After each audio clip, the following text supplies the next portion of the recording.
నమస్తే, welcome to one TV news. ముందుగా బులెటిన్లో హెడ్లైన్ చూద్దాం.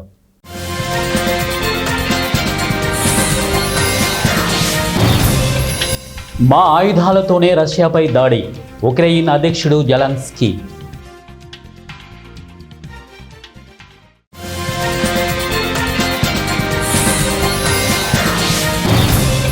ఏఐతో 2030 లోపు 99% ఉద్యోగాలు మాయం, అమెరికాలోని లూయివిల్ వర్సిటీ ప్రొఫెసర్ హెచ్చరిక.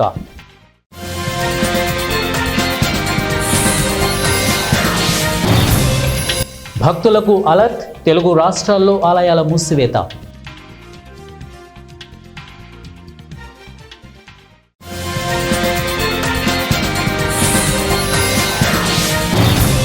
తాడిపత్రిలో పోలీసుల హై డ్రామా, తాడిపత్రి వదిలి వెళ్లాలని మాజీ ఎమ్మెల్యే కేతిరెడ్డి పెద్దారెడ్డికి పోలీసులు ఆదేశాలు జారీ. ఇక బులెటిన్లో డీటెయిల్స్ చూద్దాం. రష్యాతో జరుగుతున్న యుద్ధంలో ఉపయోగిస్తున్న ఆయుధాల్లో 60% తమ దేశంలోనే ఉత్పత్తి చేస్తున్నట్లు ఉక్రెయిన్ అధ్యక్షుడు జెలెన్స్కీ పేర్కొన్నారు. ఇతర దేశాల నుంచి ఆయుధాలను దిగుమతి చేసుకుంటున్నప్పటికీ స్వదేశీ ఉత్పత్తులపైన దృష్టి పెట్టామని అన్నారు.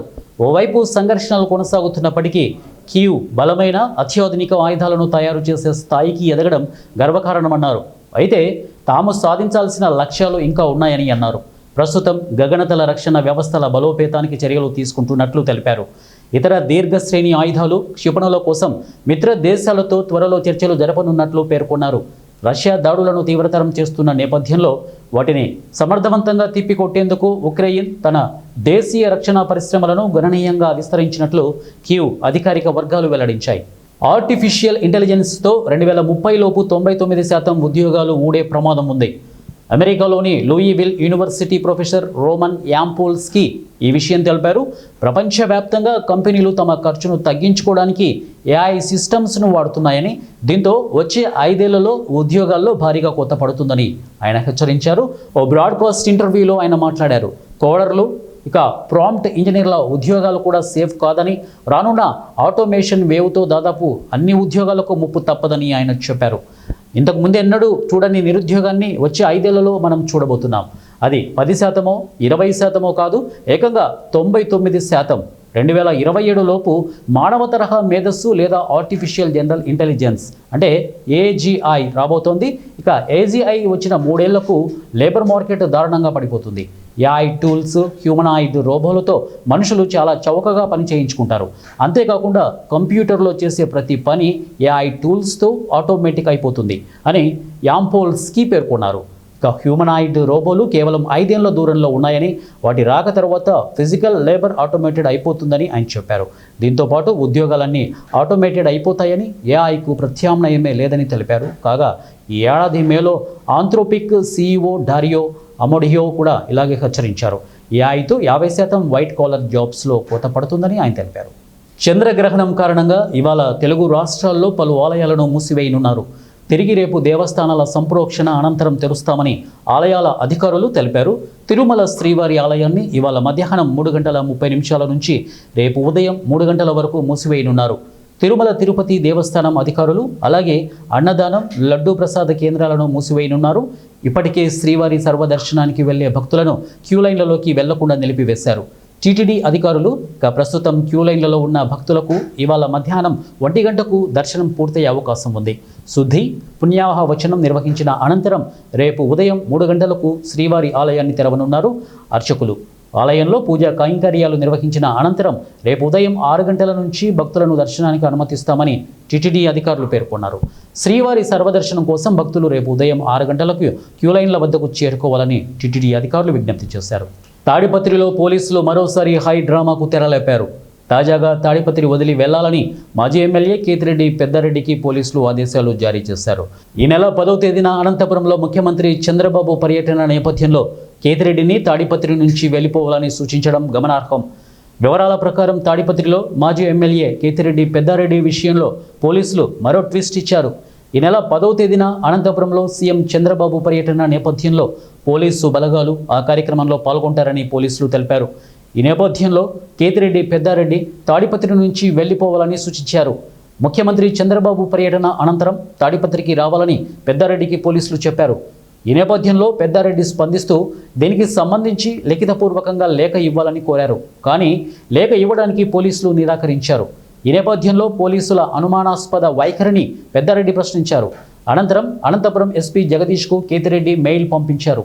సీఎం పర్యటన అనంతరం తాడిపత్రి వస్తానని లేఖలో పేర్కొన్నారు. ఇదిలా ఉండగా మాజీ ఎమ్మెల్యే పెద్దారెడ్డి తాడిపత్రిలో ఉండేందుకు ఇప్పటికే సుప్రీంకోర్టు ఆదేశాలు జారీ చేసిన విషయం తెలిసిందే. ఈ క్రమంలో సుప్రీంకోర్టు ఆదేశాలతో పెద్దారెడ్డి శనివారం ఉదయం తాడిపత్రిలోని ఆయన నివాసానికి చేరుకున్నారు. జిల్లా కలెక్టర్ ఆదేశాల మేరకు పల్లెకు పోదాం కార్యక్రమంతో సమస్యల పరిష్కారానికి కృషి చేస్తామని మంత్రాలయం నియోజకవర్గం కోసగి మండల స్పెషల్ ఆఫీసర్ డిపిఓ భాస్కర్ అన్నారు. కర్నూలు జిల్లా కోసగితో పాటు కడిదొడ్డి, ఆర్లబండ గ్రామాల్లో కలెక్టర్ ఆదేశాల మేరకు పల్లెకు పోదాం కార్యక్రమంలో భాగంగా ప్రభుత్వ, ప్రైవేటు పాఠశాలలు, అంగన్వాడీ సెంటర్లు, ప్రభుత్వ ఆసుపత్రి, జగనన్న కాలనీలో పరిస్థితిని వారు పరిశీలించారు. కోసగిలోని జిల్లా పరిషత్ బాలుర బాలికల పాఠశాలలు, ఇంటిగ్రేటెడ్ హాస్టల్, అంగన్వాడీ సెంటర్లు, కస్తూరిబా గాంధీ మోడల్ స్కూల్ పాఠశాలలను వారు తనిఖీ చేసి విద్యార్థుల సమస్యలు అడిగి తెలుసుకున్నారు. అందరికీ నమస్కారం. ఈరోజు గౌరవనీయులైనటువంటి జిల్లా కలెక్టర్ గారి ఆదేశాల మేరకు జిల్లా మొత్తం కూడా పల్లెకు పోదామన్నటువంటి కార్యక్రమము ఏర్పాటు చేయడం జరిగింది. అందులో భాగంగా కోసిగి మండలానికి స్పెషల్ ఆఫీసర్ అయినటువంటి నేను అనగా భాస్కర్ నేను డిపిఓగా పనిచేస్తున్నా. ఇక్కడ మండల special officer plus constituent special officer. ఈ కోసిగి గ్రామ పంచాయతీకి సంబంధించినటువంటి ప్రభుత్వ ఇన్స్టిట్యూషన్స్ అన్ని కూడా విజిట్ చేసి అక్కడ ఉన్నటువంటి గ్యాప్స్ కూడా అన్ని ఫిల్ చేసే విధంగా ఇన్స్పెక్ట్ చేయమని చెప్పడం జరిగింది. ఈరోజు ఉదయం నుంచి కూడా ఎంపీడీఓ గారు, తహసీల్దార్ గారు, అదేవిధంగా మండల సిబ్బందితో వివిధ అంశాల మీద పరిశీలించడం జరిగింది. ముఖ్యంగా స్కూల్స్, అంగన్వాడీ స్కూల్స్, అదేవిధంగా హాస్టల్స్, కేజీబీవి మోడల్ స్కూలు, అదేవిధంగా అందులో భాగంగానే హౌసింగ్ కాలనీ, అదేవిధంగా డ్రింకింగ్ వాటర్కి సంబంధించినటువంటి వాటిని కూడా పరిశీలించడం జరిగింది. ఇవన్నీ కూడా రిపోర్ట్స్ తయారు చేయడం జరుగుతుంది. అదేవిధంగా వాటిని ఆన్లైన్లో కూడా ఉంచడం జరుగుతుంది. మళ్ళీ డిపార్ట్మెంటల్గా మీటింగ్ పెట్టేసి ఇప్పుడు మేము ఏ అయితే ఐడెంటిఫై చేసామో అవన్నీ వివిధ డిపార్ట్మెంట్లకు సంబంధించినట్టు వారితో కన్వర్జెన్స్ మీటింగ్ పెట్టి ఆ గ్యాప్స్ అన్ని కూడా ఫిల్ చేయడం జరుగుతుంది. సపోజ్ ఇప్పుడు హౌసింగ్ సంబంధించినటువంటి ఇది విజిట్ చేయడానికి వచ్చాము. ఇక్కడ ఉన్నటువంటి ప్రాబ్లమ్స్ అంటే లబ్ధిదారులు ఎందుకు కట్టుకోవట్లేదన్న దాని మీద రిపోర్ట్ సబ్మిట్ చేయడం జరుగుతుంది. ఆ ఇష్యూ మీద హౌసింగ్ డిపార్ట్మెంట్ వారి ద్వారా కలెక్టర్ గారు రివ్యూ చేయడం జరుగుతుంది. అదేవిధంగా స్కూల్స్ కూడా విజిట్ చేయడం జరిగింది. అక్కడ ఉన్నటువంటి చిన్న చిన్న సమస్యలు కూడా అక్కడ ఉన్న హెడ్ మాస్టర్ ద్వారా క్లియర్ చేసుకోమని చెప్పడం జరిగింది. మిగిలిన సమస్యలు కూడా కలెక్టర్ గారి దృష్టికి తీసుకెళ్లి పరిష్కరించడానికి ప్రయత్నం చేస్తాం. Thank you. కామారెడ్డి జిల్లా బాన్సువాడ పట్టణంలోని కోనా బాన్సువాడ జిల్లా పరిషత్ హైస్కూలులో ఉపాధ్యాయుల మధ్య ఘర్షణ జరిగింది. ఇన్ఛార్జి హెచ్ఎం పురుషోత్తం తనపై కక్ష సాధింపుతో వాటర్ బాటిల్తో కొట్టి తలపగలగొట్టాడని స్కూల్లో పనిచేస్తున్న ఫిజికల్ డైరెక్టర్ తారాచంద్ నాయక్ అన్నారు. ఇన్ఛార్జి హెచ్ఎం పురుషోత్తం ఉపాధ్యాయుడు తనపై కక్ష సాధింపుతో నా తల పగలగొట్టాడని, ఉపాధ్యాయుడిపై తగిన కఠిన చర్యలు తీసుకొని కేసు నమోదు చేయాలని పోలీస్ స్టేషన్లో ఫిర్యాదు చేశారు. నేను హెడ్ మాస్టర్ గారితో మాట్లాడుతున్నాను. అంటే సార్ మా head master district mandal Kurnool కావచ్చు, ఆయన పెద్ద మనిషి కాదు, రిక్వెస్ట్ చేసుకుంటాం సార్ ఇది డేటు 10, 11, 12 కాదు, మనం గేమ్స్ ప్రొలాంగ్ చేయొద్దు, మనం నవంబర్, డిసెంబర్ పెట్టుకుంటే చలికాలం బాగుంటుందని చెప్పి ఆయనకు రిక్వెస్ట్ చేస్తున్నాం. ఈయనకు సంబంధం లేదు, ఈయన ఫిజిక్స్ టీచర్. ఈయన ఏమైంది ఇన్వాల్వ్ చేసే వాళ్ళకి చేయనియవు, నువ్వు చేయవు అని చెప్పి నాకు అన్నాడు. అంటే నేను బయటకు వెళ్ళిపోయిన తర్వాత మళ్ళీ నేను పోయొచ్చేలోపు సార్కి ఏం చెప్తున్నాను అంటే సార్ ఈయన చేయడు, మందికి చేయనియడు అని చెప్పి ఒక మాట అంటే నేను విన్న తర్వాత నేను ఏమన్నా అంటే నీ చదువు నువ్వు చెప్పుకో సార్, నాయన ఎందుకు వెళ్ళిపోతే ఇక మాట అన్న. ఈ మాట అన్నందుకు ఆయన ఆ రోజు అన్నందుకే ఇవాళ అడిగింది. జనరల్గా మేము లంచ్ టైంలో బయటకు వెళ్ళినా, ఇంటర్వ్యూలో బయటకు వెళ్ళినా మేము జస్ట్ అడిగి చెప్పేసిపోతాం. మళ్ళీ ఇన్ టైంలో మా పీరియడ్స్ మాకు ఉంటాయి కాబట్టి అది మొన్నటి మనసులో పెట్టుకొని ఇవాళ ఈ లెటర్ ఆయన గట్టిగా అరిచి ఇచ్చేసింది సార్. దాడి చేసింది. ఈ మనసులో ఉంది. నేను అరిచిన నువ్వు టీచర్ ఇంత పెద్ద గట్టి కొడతా వద్దు, అరే చచ్చిపోయినా అని చెప్తే కానీ వద్దలేదు సార్. పార్వతీపురం మన్యం జిల్లా గుమ్మలక్ష్మీపురం మండల కేంద్రం స్థానిక కళ్యాణ మండపంలో ఎంఈఓ 1, 2 చంద్రశేఖర్ భీముడు ఆధ్వర్యంలో గురు పూజోత్సవం వేడుకలు ఘనంగా జరిగాయి. ఈ కార్యక్రమానికి ముఖ్య అతిథిగా స్థానిక ఎమ్మెల్యే జగదీశ్వరి హాజరయ్యారు. ఉపాధ్యాయ దినోత్సవం సందర్భంగా జిల్లా, మండల స్థాయిలో ఉత్తమ ఉపాధ్యాయ అవార్డులు అందుకున్న 47 మంది ఉపాధ్యాయులను ఎమ్మెల్యే సత్కరించి జ్ఞాపికలను అందజేశారు. ఎమ్మెల్యే మాట్లాడుతూ ఇలానే ఉన్నతమైన విద్యను అందిస్తూ విద్యార్థులను మంచి మార్గదర్శకులుగా తీర్చిదిద్దాలని, విద్యా వ్యవస్థకు మరిన్ని సేవలను అందించాలని వారు కొనియాడారు.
రాష్ట్రంలో యూరియా కొరత తీరనట్లేనని వ్యవసాయ శాఖ మంత్రి తుమ్మల నాగేశ్వరరావు అన్నారు.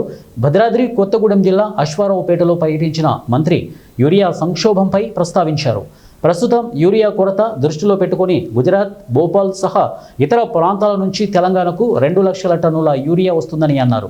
తమిళనాడులోని కరేకల్ పోర్టు, గంగవరం, కృష్ణపట్నం పోర్టులకు యూరియా వచ్చి ఉందని, ప్రతిరోజు రోడ్డు మార్గంలోనూ రైలు మార్గంలోనూ రాష్ట్రంలోనూ అన్ని జిల్లాలకు అన్ని ప్రాంతాలకు యూరియాని సరఫరా చేస్తామని రైతులు ఆందోళన చెందవద్దని తుమ్మల హామీ ఇచ్చారు.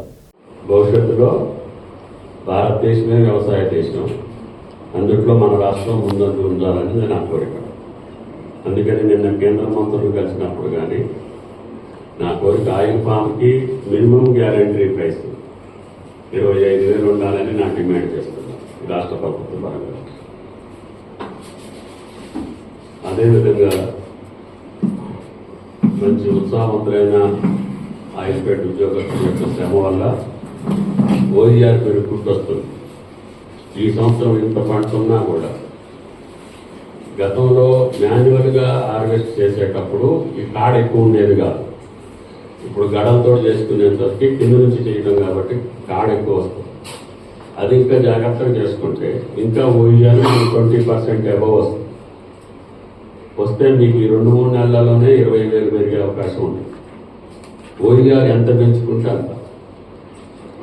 దానికి యాజమాన్యం రైతులైతే కష్టపడి ఏం చేయగలగాలో అదంతా చేసుకుంటున్నారు.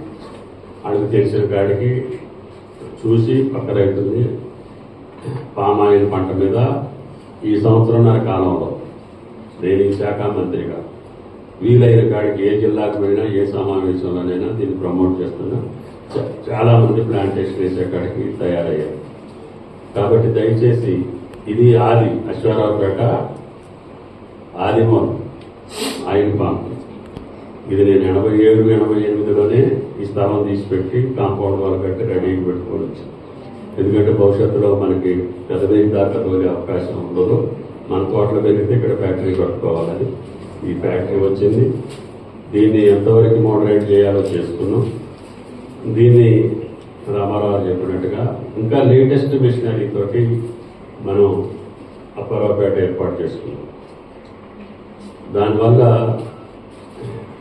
ఓఈఆర్ పెరగటం, ఇంకా రేపు వచ్చే కల్లూరు గూడాన్ని ఇంకా లేటెస్ట్గా నిర్మాణం చేసేదానికి మొన్ననే శంకుస్థాపన చేశాం. అది కూడా అల్లూరు జిల్లా ధారకొండలో గంజాయి వద్దు ఆరోగ్యం ముద్దు గిరిజనులు అంటూ భారీ ర్యాలీ నిర్వహించారు. స్వచ్ఛందంగా సుమారు 1,500 మంది ర్యాలీలో పాల్గొన్నారు. గంజాయిపై గిరిజనులలో వచ్చిన మార్పు చూసి హర్షం పోలీసులు వ్యక్తం చేశారు. ఇక ఈ సందర్భంగా కార్యవర్గ సభ్యుడు విష్ణుమూర్తి మీడియాతో మాట్లాడుతూ గంజాయి నిర్మూలనకై చైతన్యం తీసుకురావడానికి స్వచ్ఛందంగా ముందుకు వచ్చి సుమారు 2 కిలోమీటర్ల మేర భారీ ర్యాలీ నిర్వహించనున్నారు. ఇక ఈ కార్యక్రమంలో స్థానిక సర్పంచులు, ప్రజాప్రతినిధులు, ఎంపీటీసీలు భారీ సంఖ్యలో గిరిజనులు పాల్గొన్నారు. చదువుకోనున్నారు, వీళ్ళు జైలు పాలవుతా ఉన్నారు. దానివల్ల ఫ్యామిలీ నుంచి చాలా దూరమయ్యే అవకాశాలు ఎక్కువగా ఉన్నాయి. కనుక ఇక నుంచి గంజాయిని స్వస్తి పలకాల్సిందిగా ఈ సందర్భంగా తెలియపరుస్తూ ఉన్నాం.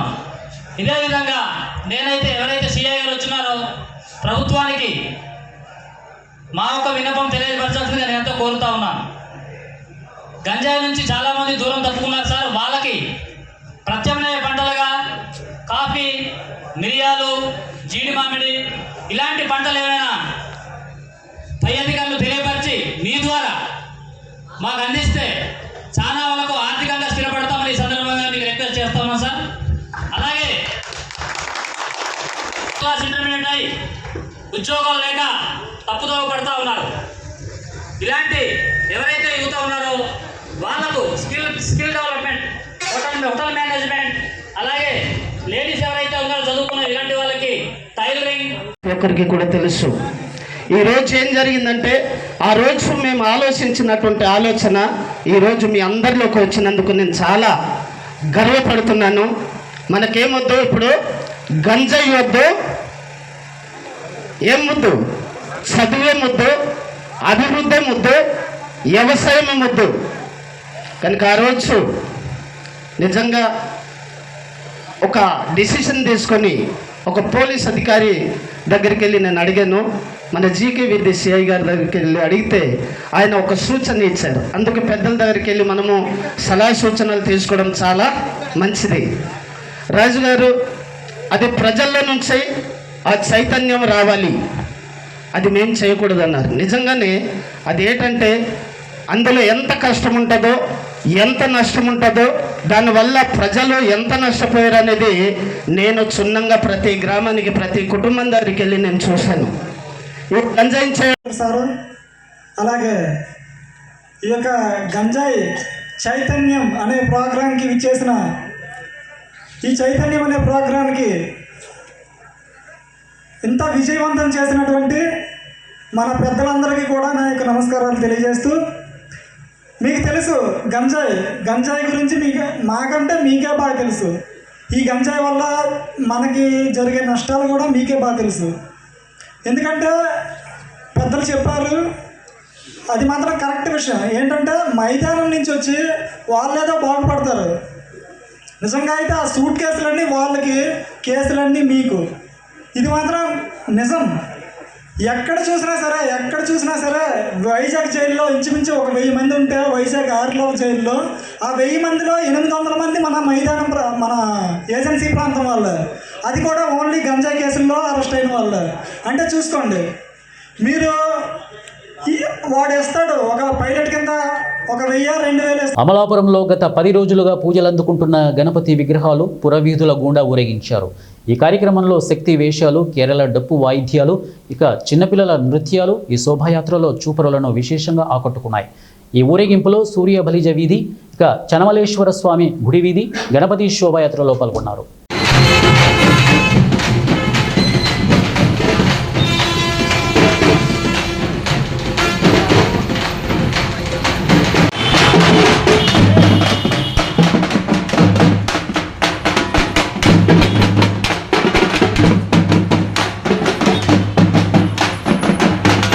బులెటిన్ ముగించే ముందు హెడ్లైన్స్ మరొకసారి.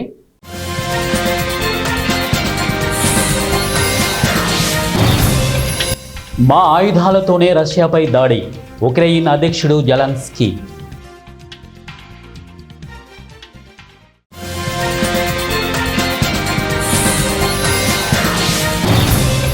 ఏఐతో 2030 లోపు 99% ఉద్యోగాలు మాయం, అమెరికాలోని లూయివిల్ వర్సిటీ ప్రొఫెసర్ హెచ్చరిక.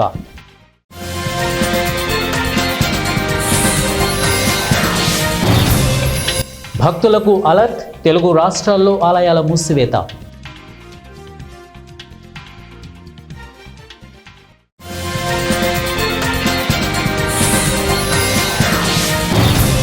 తాడిపత్రిలో పోలీసుల హై డ్రామా, తాడిపత్రి వదిలి వెళ్లాలని మాజీ ఎమ్మెల్యే కేతిరెడ్డి పెద్దారెడ్డికి పోలీసులు ఆదేశాలు జారీ. ఇవే బులెటిన్ అప్డేట్స్. నెక్స్ట్ బులెటిన్లో కలుద్దాం. Until then keep watching 1 TV news. ప్రతిక్షణం ప్రజల పక్షం.